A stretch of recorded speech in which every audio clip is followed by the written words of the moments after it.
સાબરકાંઠા જિલ્લામાં ઘન કચરામાં આગની ભીષણ ઘટના બની હતી। ખેડબ્રહ્માના ગોતા રોડ ખાતે ઘન કચરામાં આગની ઘટના બનતા ઘટના સ્થળ પર ખેડબ્રહ્મા નગરપાલિકા કર્મચારી અને ફાયર બ્રિગેડની ટીમ દ્વારા આગને કાબૂમાં લેવાના પ્રયાસો હાથ ધરાયા હતા।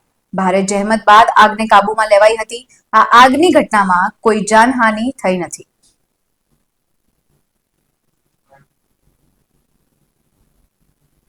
મહેરબાન ડીજીપી શ્રી ગુજરાત નાઓના હુકમ આધારે તથા મહેરબાન આઈજીપી શ્રી બોર્ડર રેન્જ તથા એસપી શ્રી બનાસકાંઠા નાઓએ હુકમ કરેલ હોય અમીરગઢ પોલીસ સ્ટેશન ખાતે વર્ષોથી પડી રહેલ વાહનોને નિકાલ કરવા અંગે સૂચના કરેલ, જે આધારે આજ રોજ 24/4/2025ના રોજ મહેરબાન એએસપી શ્રી સુમન નાલા સાહેબ નાઓની અધ્યક્ષતામાં અમીરગઢ બોર્ડર ખાતે કુલ 63 વાહનોની હરાજી કરવામાં આવેલ છે, જેમાં